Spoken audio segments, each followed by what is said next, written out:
हमारे भारत देश को फ्रीडम मिले हुए 4 साल हो चुके थे और इंडिया की 90% पॉपुलेशन एग्रीकल्चर इनकम पर डिपेंड थी।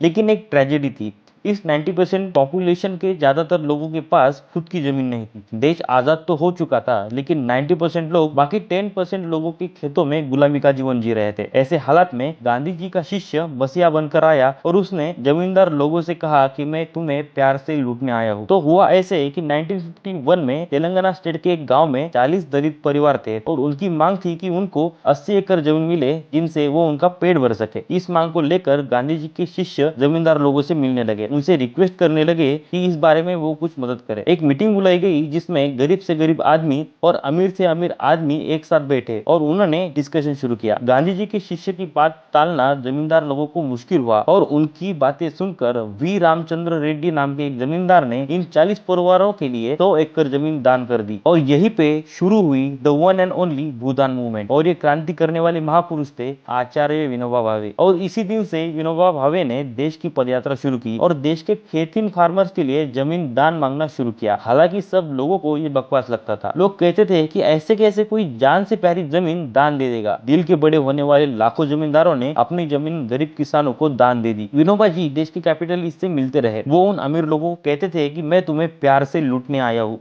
अगर आपको 4 बच्चे हैं तो मुझे आपका 5वां बच्चा समझकर मुझे मेरा जमीन का हिस्सा दे दो, जो मैं इन गरीब किसानों को दे दूंगा।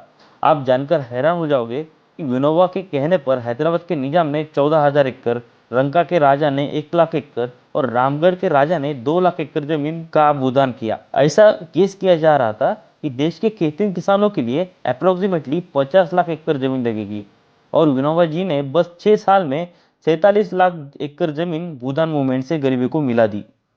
दुनिया में आज तक कहीं भी ऐसा मूवमेंट नहीं देखा गया जिसमें कौन से भी कानून के सिवा या कौन से भी वॉर के बिना किसानों को जमीन मिली हो।